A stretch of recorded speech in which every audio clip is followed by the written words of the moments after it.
Est-ce qu'on comprend un peu les choses? Amen. Alors, ce n'est pas toi, c'est que Dieu est simplement un Dieu d'ordre et de hiérarchie. Alléluia. Amen. On n'est pas contre l'égalité de tout ce que les gens peuvent prôner. Ça, c'est tout à fait autre chose. Le problème, c'est que l'homme et la femme, il y a une différenciation de sexe. C'est tout. Le reste, la femme peut faire le travail que l'homme fait. L'homme peut faire le travail que la femme fait. Amen. Et si la femme démissionne, l'homme récupère le pouvoir. Amen. Et c'est parce que les femmes ont démissionné. Et comme la nature a horreur du vide, les hommes ont tout récupéré.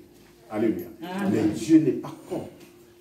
Parce que quand il les établit au jardin, il les établit à deux. Dieu les bénit, il dit soyez. Il dit quoi? Qui doit être fécond? Non. Qui doit être fécond? Vous êtes d'accord? Donc la stérilité peut être aussi masculine. Amen. Tout comme elle peut être féminine. Amen. Donc on peut tomber sur un homme stérile. Alors que la femme, elle est féconde. Et Dieu dit, soyez féconds. Faites quoi? Remplissez la terre. Et assujettissez-la, vous deux. Mais comment se fait-il qu'après l'homme est passé au-dessus à tous les niveaux? Les cultures, la démission de la femme, le positionnement de l'homme, mais en tout cas, ce n'était pas un ordre donné par Dieu que la femme est inférieure à l'homme. On ne trouve aucun verset. La Bible dit juste que c'est un sexe faible. Faible dans le sens que l'homme doit avoir cette capacité de la protéger. Mais elle n'est pas faible en termes de potentialité professionnelle. Non. Il y a des femmes qui peuvent bien diriger et l'ont montré dans ces derniers temps. Elles ont montré, il y a eu même une année où il y avait une femme qui a organisé la Coupe du Monde. La même année, il y a une femme qui a intervenu pour qu'une guerre s'arrête en Amérique latine. Cette même année, on a vu les femmes monter au créneau partout. Et puis, la solution de la femme, ce n'est pas l'homme, c'est au mari. Est-ce qu'on est d'accord? Amen. Bien. Maintenant, ce qui se passe dans cette histoire, c'est que Jésus vient de mourir. Et puis, chacun a pris son chemin. Les apôtres sont allés se retrouver dans un coin. Les femmes aussi. Mais là où j'aimerais attirer notre attention, c'est l'état d'esprit des différents groupes. L'état d'esprit du groupe féminin et l'état d'esprit du groupe masculin. Parce que comment expliquer que le jour où Jésus est crucifié, les hommes et les femmes l'accompagnent. Quand il meurt, ils sont tous témoins. Maintenant, quand on va le déposer dans la tombe, les hommes n'y sont plus.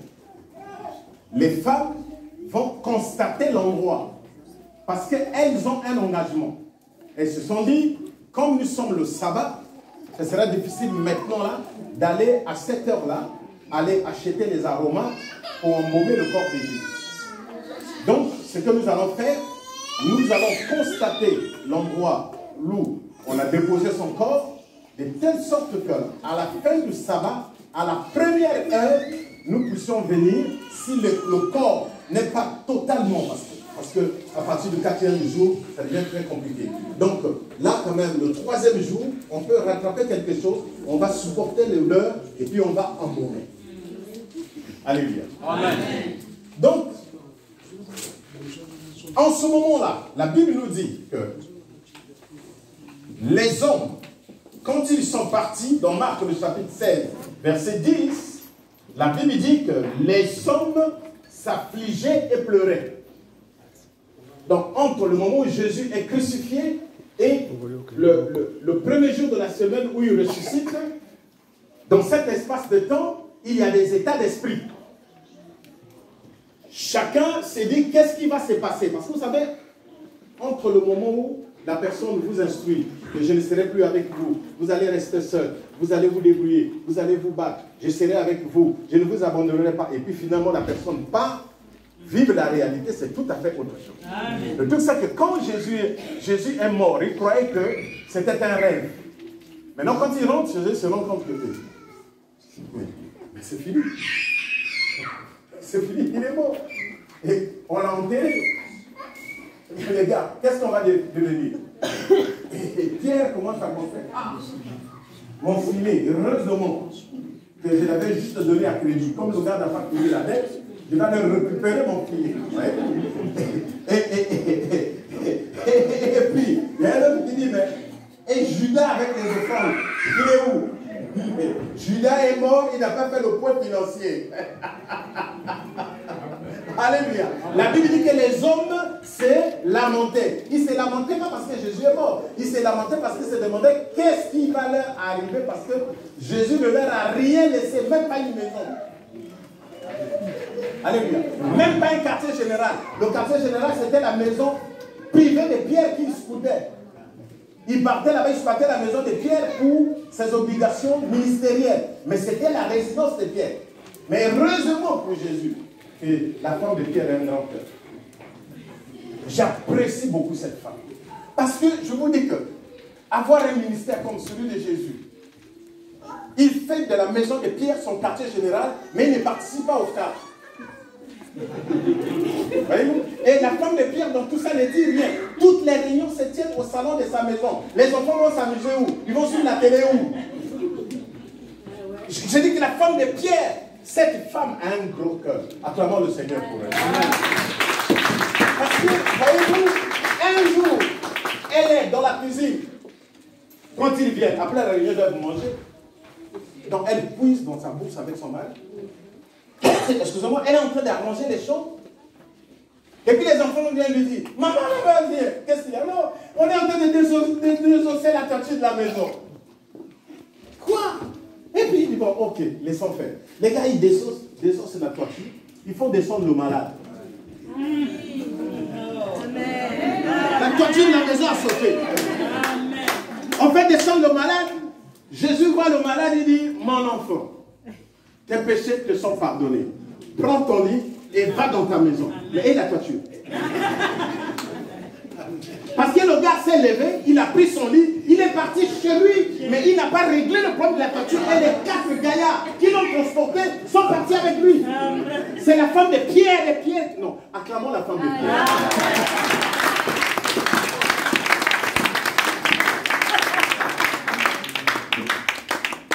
Mais vous savez qu'ils sont allés à une croisade, quand ils rentraient, ils ne se partageaient pas les 10 000 offrandes. Hein. Chacun rentrait chez lui. Pour une fois, depuis que la femme de Pierre existe, sa femme revient, Pierre revient, il dit, chérie, on est allé à la croisade. Le Seigneur a multiplié les pains et les poissons. Il y a eu un reste. On a rempli 12 paniers. Et puis le Seigneur a dit, chacun de nous prend un panier. Chérie, je suis venu avec plein de poissons et plein de pain. Ah! Ok, gloire à Dieu. Quelques minutes après, c'est Jésus qui débarque. Mais Pierre, et sa part est dans quel panier? Parce qu'on a fait 12 paniers. Mais où est la part de Jésus? Où est le panier de Jésus? Donc, le panier de Jésus est compté dans le panier de Pierre. On acclamons la femme.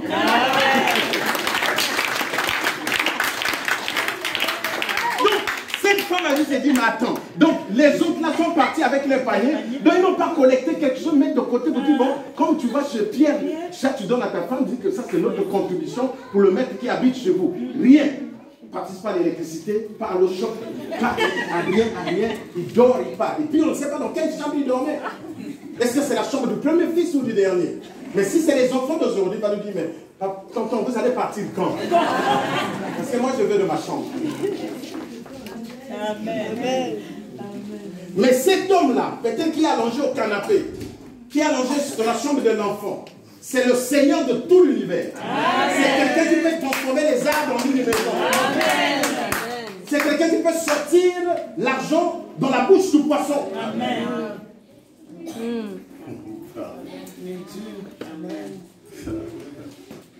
Un jour, vous savez, les pêcheurs, ils vivent du jour au lendemain. Donc quand il va pêcher, il y a une partie du poisson qu'il vend, et puis il y a une autre qu'il garde pour la consommation de la maison. Donc Pierre était parti pêcher toute la nuit, et habituellement, à 8 heures, il était à la maison. Et la femme, voyant que, entre parenthèses, la belle-mère de Pierre habitait chez lui. Donc, elle suivait tout ce qui s'est passé.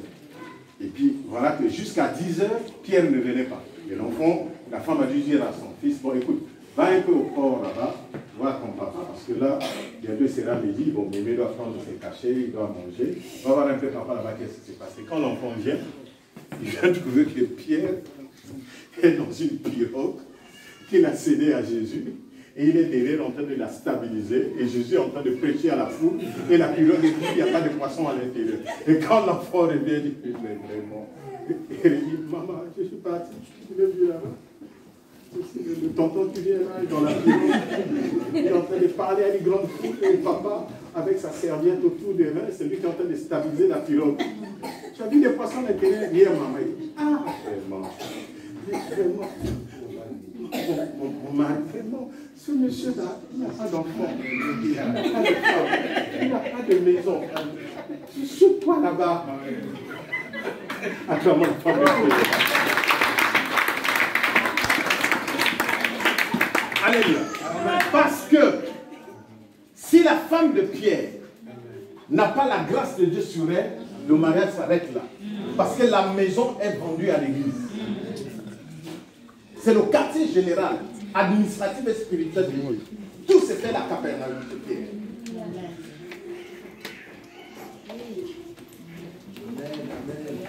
La meilleure, la grande chose qu'il a donnée à Pierre, c'est les clés du royaume. Amen. Et la femme de Pierre lui dit, les clés sont où? Comme ça, on va ouvrir nous-mêmes. On va prendre quelque chose. Pierre lui dit, non, c'est spirituellement parlé. C'est vrai.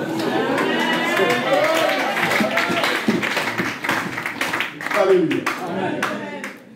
Jean parle de lui.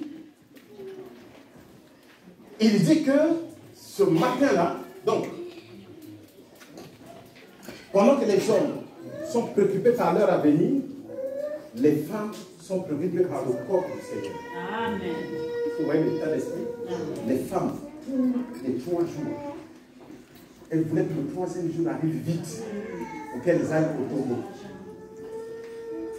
Mais les Pierre, ils ne savaient pas si le 3e jour doit arriver vite ou pas. C'est comme ça que présentement, ils sont sans repère. Donc vous comprenez qu'en ce moment-là, tout le temps que Jésus est resté avec eux, leur apporté quoi? C'est les femmes qui étaient dans la meilleure disposition. Parce qu'elles étaient restées, elles attendaient l'heure pour aller au tombeau.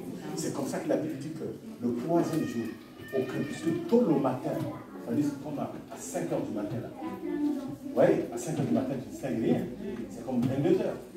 C'est à 5 h là que ces femmes-là sont parties. Donc elles étaient impatientes.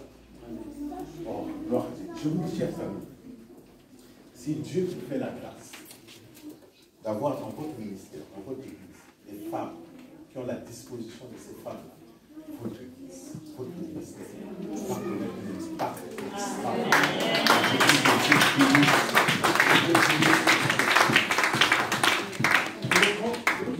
Même pour aller installer le corps de Jésus, quand vous lisez bien les textes, vous voyez que c'est les femmes qui ont été actives jusqu'à ce que ce monsieur d'Arimathée est venu trouver une solution. Mais c'est parce que les femmes se disent avec le corps de notre Seigneur. Parce qu'on a assassiné ces termes, vous devez gérer votre corps. Elles ne cassent pas les églises, mais elles font vivre l'église. Amen. Et le seul truc, c'est que souvent, elles soutiennent ceux qui cassent les églises. C'est ça le problème. C'est laisse prendre pour rien avec des rebelles. Et tout simplement parce que les femmes aiment les gens qui parlent bien. Et c'est pourquoi je donne un conseil. Un conseil.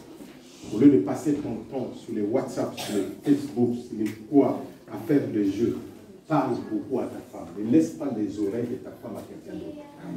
Oh, j'ai dit quoi? Ne laisse pas les oreilles de ta femme à quelqu'un d'autre. Familiarise ses oreilles à ta voix. Chers amis, je suis pasteur. Mais je suis conscient que ma femme est belle. Et elle peut être sujet de convoitise. Je suis avec ma femme dans un supermarché, elle est enceinte. Je l'attends dans la voiture. Le dragueur a commencé devant moi.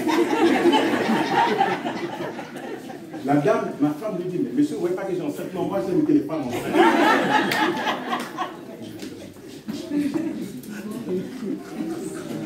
Alléluia. Si tu aimes ta femme, tu dois la parler. Parce que si tu ne parles pas, elle va écouter quelqu'un d'autre. C'est pourquoi moi j'appelle toujours. Quand je suis maire, j'appelle. Non pas que j'ai peur, mais non, mais parce que je vais simplement assumer ma responsabilité de parleur. Parce que l'homme ne vit pas de pain seulement, de toutes paroles. Voilà, il faut parler. Dis à ton voisin, il faut parler. Et si c'est un mari qui est à côté de toi, il dit, parle bien. Mais comment peut être surpris que la femme est sortie avec le jardinier? Comment peut être surpris qu'il est sorti avec le chauffeur? Mais parce que dans la maison, ils ont deux voitures. Le monsieur a sa voiture, madame ses voitures. Encore chez nous là-bas, donc le monsieur a son chauffeur, la femme aussi a son chauffeur. Le monsieur il est parti l'entre le soir, mais c'est le chauffeur qui est là, il dit, ah, maman aujourd'hui vraiment, on ne touche pas à ma maman. Vraiment, moi-même je vais te surveiller. Ça commence comme ça. Et la maman sourit. Fini. Alléluia. On ne parle pas comme ça là-bas. Je suis ta maman, mais je suis ta patronne. Ah, ta maman, c'est bien là. Et c'est comme ça que Satan a fait. Dieu a-t-il réellement dit? Amen. Mais il a dit qu'on ne mange pas, mais qu'on ne touche même pas. La conversation est longue. Parce qu'il y a certaines personnes qui lui donnent la possibilité de parler. Tu vois le tampon là, tu as déjà vu le film, comment le tampon, hein, il le renverse. Oh. Amen. Alléluia. Amen. Et ces femmes, j'ai prié Dieu, j'ai dit Seigneur, donne-moi ce genre de femmes dans mon ministère. Et j'ai vu ce que Dieu a fait dans mon ministère. Ce que les femmes ont apporté dans mon ministère. Et depuis là, je ne suis pas dans ces considérations ethniques, égocentriques, perverses et méchantes. Ça n'a rien à voir avec la parole de Dieu. C'est juste la méchanceté humaine parce qu'il y a des cultures, il y a des traditions où la femme n'est qu'un objet de plaisir. On peut l'acheter, on peut la payer. Et parce que la femme elle-même aussi, elle a vendu son respect, elle a vendu son droit pour de l'argent, elle va mettre son corps en exhibition dans les publicités, dans les choses inutiles. Et c'est à partir du moment là que l'homme, la femme a commencé à perdre sa valeur. Mais heureusement, que ce n'est pas toutes qui perdent leur valeur. Je n'ai pas parlé des femmes, j'ai parlé de la femme. On est ensemble? Amen. Maintenant, si nous sommes d'accord que entre les nuits, la disposition des femmes, elle était plus élevée que la disposition des hommes. C'est-à-dire pendant que les hommes se plaignent, pensent à leur situation sociale, les femmes pensent à la situation du Seigneur, comment embaumer son corps. Maintenant, le matin, elles vont au cimetière, elles arrivent et trouvent que le tombeau est ouvert. Voyez-vous, le tombeau est ouvert et il n'y a pas le corps. C'est alors qu'elles pensent aux hommes. Alléluia. C'est alors qu'elles pensent aux hommes, elles repartent maintenant informer les hommes et trouvent donc Pierre et Jean. D'accord? Et Jésus, elles vont donc expliquer que nous sommes allés là-bas, les hommes n'ont pas cru. Maintenant, quand ils vont au tombeau, ce n'est pas parce qu'ils veulent voir le Seigneur. Tu vois, voyez-vous, ils ne vont pas au tombeau avec les mêmes dispositions. Quand les femmes quittent leur domicile, là où elles étaient, pour aller au tombeau, c'est avec la certitude de trouver le corps et l'embaumer. Mais les hommes, quand ils vont au tombeau, c'est pour vérifier si ce que la femme a dit est vrai. C'est pour cette raison que nous, les hommes, on passe tout notre temps pour chercher à savoir si ce qu'elle a dit est vrai. On fouille dans nos téléphones, on fouille dans les emails, on fouille dans les sacs, on fouille partout pour savoir si ce qu'elle a dit est vrai. Notre force, c'est celle-là. C'est lorsque la femme a parlé qu'on commence maintenant à chercher la vérité. Non. Que Dieu nous aide. Je ne veux pas être comme ça. Je ne veux pas être comme ça. Le gars, il était pour lui tranquille à la maison. Dès que la femme a parlé à lui, il est devenu fou. Il cherche la vérité. Mais, chers amis, la femme, elle peut te faire le même boulot que tu n'avais pas envie de faire. À force de toujours chercher des choses qu'il ne faut pas chercher. C'est pourquoi il faut la faire juste confiance. Si tu la fais confiance, elle va croire en toi, elle va t'honorer, elle va se préserver spécialement pour toi. Mais si tu veux la démontrer que tu peux l'attraper, elle va te faire des choses. Elle peut t'inventer un truc, elle peut prendre le téléphone, elle dit alors, ok, attends-moi Carrefour, j'arrive. Alors qu'il n'y a personne. Et te voilà, tu sors par la fenêtre, tu vas à Carrefour, tu apprends. Amen. Amen.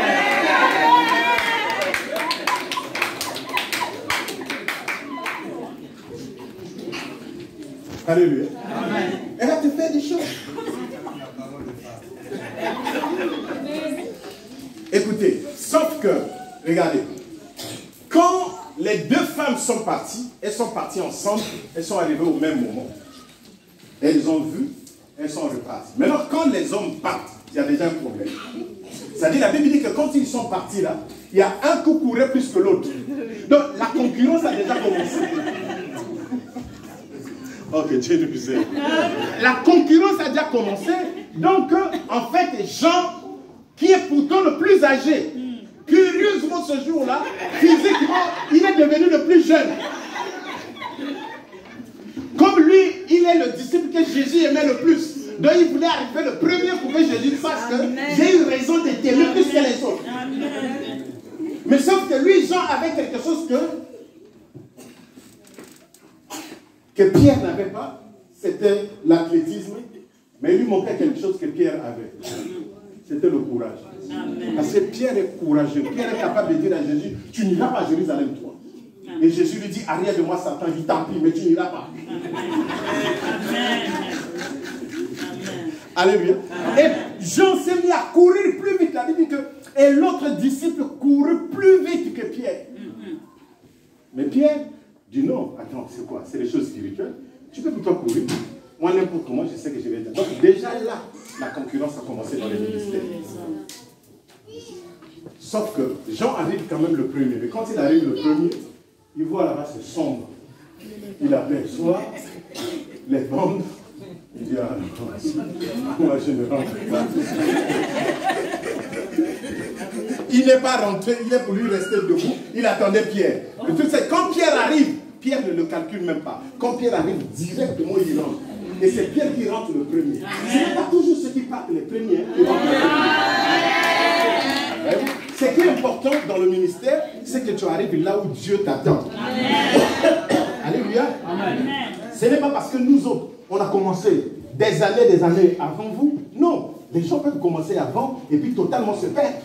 Il y en a qui ont bien commencé pour mal finir. Il y en a qui ont mal commencé pour bien finir. Voyez-vous? Donc, aujourd'hui, je peux dire que j'ai commencé peut-être avant vous. J'ai plus d'expérience que les pasteurs qui sont là. C'est vrai. Mais ça ne fait pas de moi un Dieu.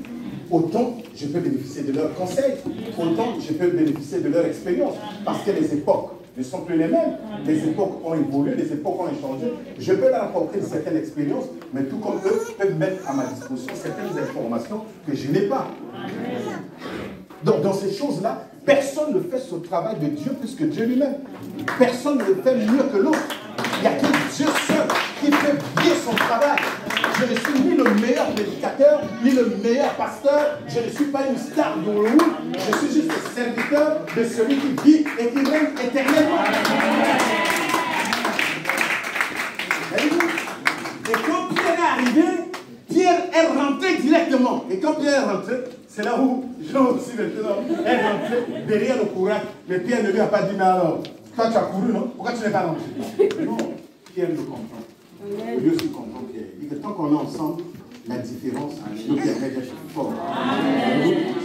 La différence nous permet de nous compléter. Voyez-vous? La différence nous permet de nous assister. Parce que Dieu ne va pas tout te donner. Tu sais, vous savez, en 1994, je vais aux États-Unis, il y a venu à New York qu'on appelle la 125e avenue. Et donc, je suis allé à une église. Cette église-là était à Harlem. C'est une église qui, à cette époque-là, déjà, vous voyez, les portes qui s'ouvrent par détection de présence. Donc, c'était pas répandu par à cette époque, cette technologie. Cette église-là, déjà, quand tu arrives, le parvis, les escaliers, c'est sur la grande avenue. Quand tu arrives, les escaliers sont en marbre. Et quand tu arrives, après, il y a un tapis. Il y a d'abord quelque part là où tu vas gravir. Et puis dès que tu t'approches, la porte s'ouvre. Et quand tu rentres, waouh, les baffes sont sous les sièges. Donc vous voyez, certaines églises, quand le pasteur dit power, j'en fais comme ça, en fait, parce que les baffes sont sous leurs pieds, voyez-vous. Et donc, une église bien sonorisée, les sièges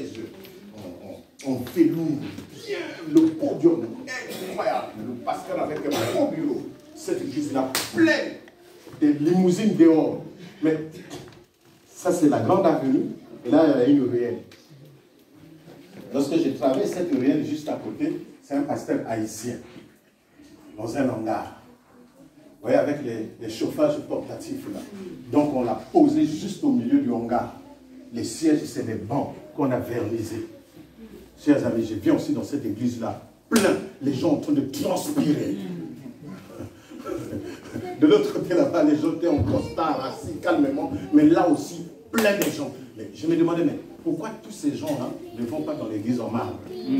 Parce qu'ils ne trouvent pas leur compte là-bas. Ils se sentent mieux là. Ça veut dire que quelle que soit l'onction, quelle que soit la grâce que tu peux avoir, tout le monde ne viendra pas chez toi. Si tu veux avoir tout le monde, tu es en train de poursuivre le vent et tu vas perdre ton temps. Tout le monde ne viendra pas chez toi. Même celui qui ne sait pas s'exprimer, il aura des gens parce qu'il n'y a pas de berger sans brebis. Amen. Amen. Amen. Oh. Amen. Alléluia. Et alors, quand ils sont arrivés, nous comprenons que ces deux personnes qui ont l'apparence de se concurrencer, mais en réalité, ils se complètent.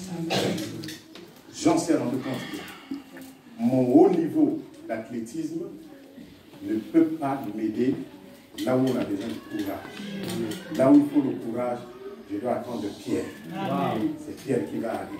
Le même Pierre qui a tremblé devant la vieille femme n'a pas tremblé devant le fantôme. Il est rentré dans le tombeau. Et puis il est ressorti. Ce que je veux dire, c'est quoi, chers amis? Vous savez, ils sont venus là dans le tombeau, ils n'ont pas vu Jésus. Mais les femmes l'ont vu. Je me suis toujours demandé, poser cette question. Parce que quand l'une des femmes voit un monsieur dans le jardin, il croit que c'est le gardien, le jardinier. Qu'est-ce que vous cherchez? Il dit, non, je cherche mon Seigneur. On a enlevé son corps, on ne sait pas. Est-ce que vous savez là où on l'a mis? Et Jésus dit, Marie. Mais qu'est-ce qui avait fait que Marie ne le reconnaisse pas au Seigneur? Quelque chose avait changé. La preuve. Quand Marie le reconnaît, Marie veut l'attraper avec les mains. Ne le touche pas. Les époques ont évolué.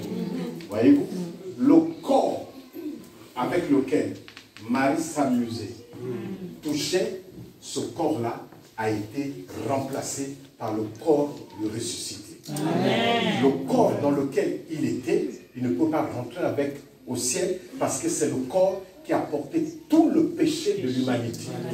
Et c'est avec ce corps-là qu'elle est allée dans le séjour des morts, leur dit, vous voyez ce corps, je viens vous le déposer, il est condamné par tous les péchés, maintenant donnez-moi les clés du séjour de la mort, et il sort du séjour de la mort avec le corps du ressuscité. Maintenant qu'il est dans le corps du ressuscité, il y a une priorité. Il faut d'abord, il a dit à Marie, ne me touche pas parce que je ne suis pas encore monté vers mon Père. Parce qu'il doit d'abord partir au ciel, que Dieu puisse constater son sacrifice, le valider, en plus le couronner, roi des rois et seigneur des seigneurs. À ce moment-là, Alléluia. Alors, quand Marie veut le toucher, il ne me touche pas. Parce que moi, je pense que dans le ministère, il y a un certain niveau. Il y a des gens qui croient que, parce qu'ils ont commencé avec le pasteur il y a 1 an, 10 ans après, le pasteur doit être le même. Et c'est comme ça que nos églises se cassent. Parce que l'église a commencé dans sa maison. Le pasteur n'avait rien. Le pasteur avait, des fois, il n'avait même pas un boulot. C'est eux qui partaient le déposer à l'église. C'est eux qui le nourrissaient. Et puis le pasteur dit, bon, je vais commencer l'église. Il commence avec eux. Ce sont eux qui ont commencé avec lui. L'intercession au salon. Et puis le pasteur mangeait à leur table. Et puis plus tard, l'église. Et puis ils sont sortis de la maison. Ils ont pris une salle. Maintenant, les gens commencent à venir. Le monde arrive. Ceux qui n'ont pas connu le pasteur sous-logé, colocataire, savent seulement que c'est un nouveau pasteur qui est arrivé dans la ville, qui a commencé à l'église. Ils viennent le soutenir. Et puis il y a un qui dit, bon, écoute, pasteur, moi je travaille avec le maire, je lui ai parlé de toi, je vais aller te présenter au maire. Et puis quand tu vas chez le maire, il dit, voilà, Voilà, maintenant, il commence à devenir charnel, il commence à aller vers les politiciens, au lieu de se consacrer à l'œuvre de Dieu, il commence maintenant à aller chez les politiciens, et puis après, un jour, un frère vient et dit, bon, pasteur, moi je pense que tu dois changer en fait ta façon de t'habiller, je vais t'amener sur mon habilleur, on va te trouver un nouveau costume. Et puis voilà, maintenant, de toute façon, Dieu regarde le cœur, Dieu ne regarde pas aux habits. Et puis cet évangile-là de bizarrerie commence à l'église. Vous voyez, on veut que le pasteur reste juste le pasteur qu'ils ont connu du bas échelle. On sait que la vie est faite de progrès. Autrefois, quand tu es né, c'est ta maman qui te faisait porter la couche, il t'aidait même à faire pipi. Mais il arrive un âge où ta maman ne peut plus voir ton corps, ce pouvoir-là est délégué à ta femme. Mais la mère ne va pas contester. On dit non, mon bébé aimé, c'est moi qui dois l'aider à faire pipi. Mais c'est impossible.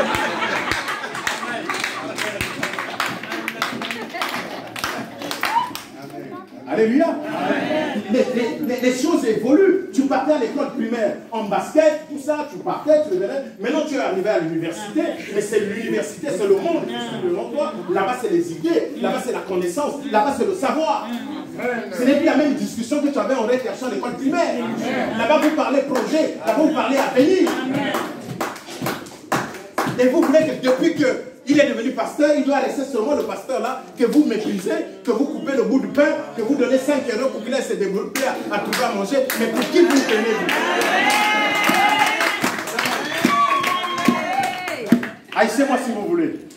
Mais je vous dis la vérité parce que je vous aime. Parce que l'Église ne peut pas rester dans ces considérations ridicules et tristes. Vous devez être fiers du progrès de votre pasteur et son développement. Vous savez, j'ai connu une église. C'est tous les étrangers qui sont venus là à Brazzaville. Et moi, comme Dieu m'avait déjà révélé qu'il faut beaucoup aider les étrangers qui viennent dans ton pays, j'en ai aidé plein. J'ai donné des instruments, j'ai donné de l'argent, j'ai payé les loyers, j'ai donné des cautions pour qu'ils commencent les églises. Et c'est comme ça que Dieu m'a ouvert les portes des nations. Voyez-vous? Et ce pasteur est venu me voir. Il dit, ce sont mes compatriotes. Nous sommes venus tous dans ce pays, à Brazzaville. Quel problème? Il me dit, voilà ce qui s'est passé. Nous sommes là à l'église. Nous louons une parcelle où on a fait un hangar, nous prions. Et puis j'ai prié pour un couple. Ce couple avait des plans pour concevoir. J'ai prié pour eux, Dieu les a bénis, ils ont eu un enfant. Maintenant, quand ils me voient venir chaque fois avec ma femme et mes enfants à pied, ils ont décidé de m'offrir leur voiture.